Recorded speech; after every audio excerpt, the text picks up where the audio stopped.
Hello everyone. मैं आपकी Hindi educator निशा तिवारी अपने हिंदी व्याकरण क्लास में आप सभी का स्वागत करती हूँ।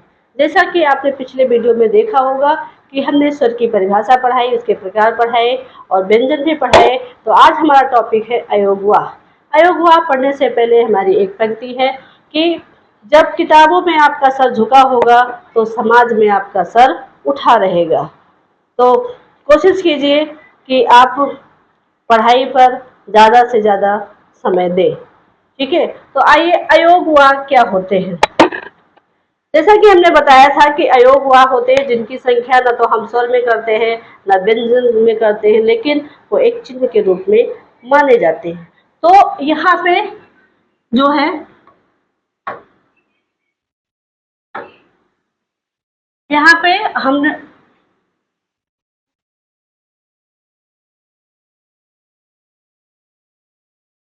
अयोगवाह क्या है। अयोगवाह अयोगवाह स्वरों के बाद आने वाले स्वर तथा व्यंजन से भिन्न चिन्हों को हम क्या कहते हैं, अयोगवाह कहते हैं। स्वर के बाद आने वाले या तो चाहे स्वर ही स्वयं हो या फिर व्यंजन हो, उससे भिन्न मिल करके क्या करते हैं, भिन्न चिन्ह को हम क्या कहते हैं, अयोगवाह कहते हैं। अयोगवाह की संख्या हमने बताई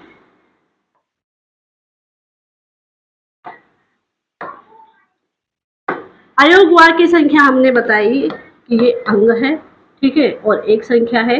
अनुनासिक जो होते हैं इसको हम चंद्रबिंदु के रूप में जानते हैं, और विसर्ग जो है हम किसको कहते हैं, आहा को कहते हैं। किसको कहते हैं, आहा।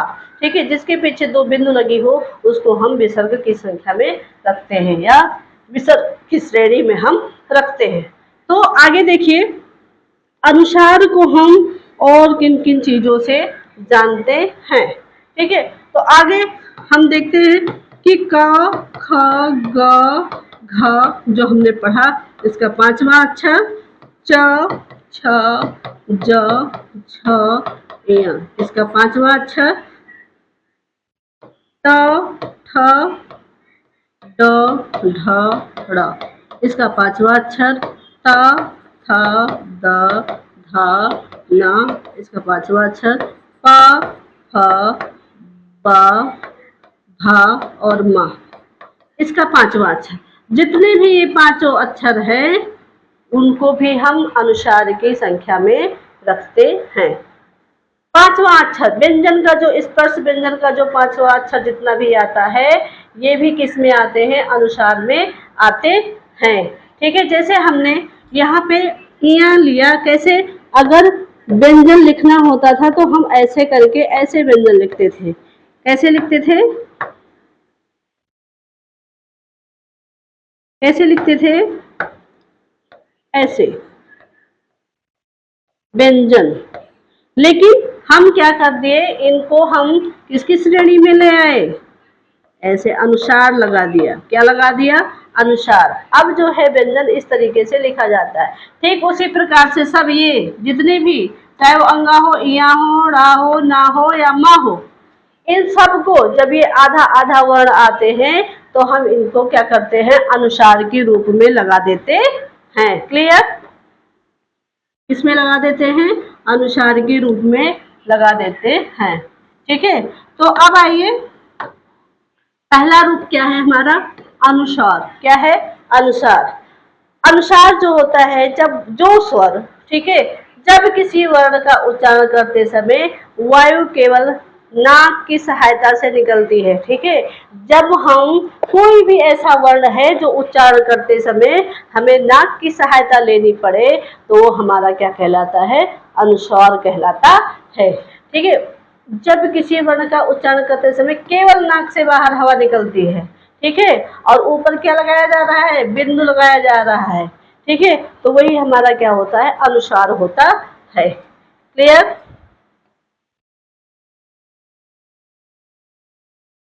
तो देखिए यहाँ पर गंगा, चंदन, अंगूर, हिंदी, बिंदु, संयोग, इन सब में शब्द में क्या क्या लगा है, अनुसार लगा हुआ है। ये शब्द जो होते हैं क्या करते हैं, इनका उच्चारण करते समय केवल नाक से हवा निकलती है, ठीक है, या नाक से, नाक की सहायता से हम बोलते हैं तो वो क्या हो जाता है, हमारा अनुस्वार कहलाता है। आगे चलते हैं, दूसरा है अनुनासिक। अगला क्या है? अनुनासिक। अगला है अनुनासिक, मतलब कि हम क्या करेंगे, इसी के भी ऊपर चंद्र बिंदु लगा देंगे। ठीक है। अब जिन वर्णों के उच्चारण में नाक और मुंह, नाक और मुंह दोनों की सहायता लेनी पड़ती है। ठीक है। कोई कोई बोलता है तो कहते हैं नाक के बल बोलते हैं, मुंह के बल बोलो।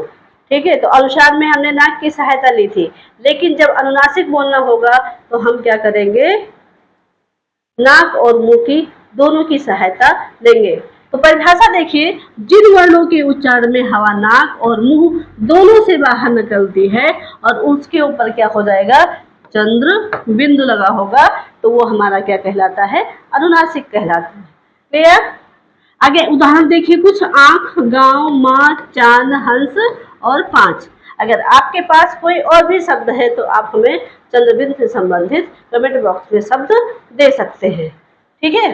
आगे देखिए, विसर्ग। क्या है? विसर्ग। लास्ट है विसर्ग, जिसको हम ऐसे लिखते हैं, किसी के पीछे 2 बिंदु लगा देते हैं। वो क्या होता है? आहा। आहा हम कैसे उच्चारण करते हैं? कंठ से सीधे आहा। कहां से आवाज निकल रही है? आहा। ठीक है। तो अक्षर के अंत में लगने वाले 2 बिंदुओं को हम विसर्ग कहते हैं। अक्षर है, ठीक है, कोई अक्षर है, उसके अंत में हम लास्ट में ऐसे 2 बिंदु लगा देंगे तो वो हमारा क्या हो जाएगा, विसर्ग कहलाएगा। लेकिन उसका उच्चारण हल के रूप में हा का साउंड आएगा। तो हा है, आहा है, या का है, ख, ग, घ, अंगा, ऐसे करके ये सब जो उच्चारण होते हैं ये कंठ से बोले जाते हैं। ठीक है। तो हम ये कैसे बोले जाते हैं हम उच्चारण स्थान में पढ़ाएंगे। फिलहाल हम यहाँ पे विसर्ग पढ़ रहे हैं, तो इसका उच्चारण हल्के हा की भांति होती है, या हा के साथ होता है। ठीक है। तो और मैक्सिमम उसमें पीछे क्या होती है, 2 बिंदु लगी होती है और हा का साउंड आता है। जैसे देखिए उदाहरण में, अतः, प्रातः, पुनः, प्रायः, मनः, स्थिति, संभवतः। तो सारे में क्या क्या लगा हुआ है, बिंदु लगा हुआ है। यही हमारा क्या कहलाता है, विसर्ग कहलाता है। ठीक है। जैसे हम नमः, ठीक है, नमः शिवाय बोलते हैं ना, ओम नमः शिवाय, तो यहाँ पे नमः जो है क्या होता है, ये हमारा इसमें क्या लगा हुआ है, विसर्ग लगा हुआ है। तो आज आयोग हुआ यहीं तक। अगले वीडियो में हम उच्चारण स्थान लेकर आएंगे और कौन सा वर्ण कहाँ से बोला जाता है, कहाँ से उसका उच्चारण किया जाता है, वो लेकर के आएंगे। तब तक के लिए धन्यवाद।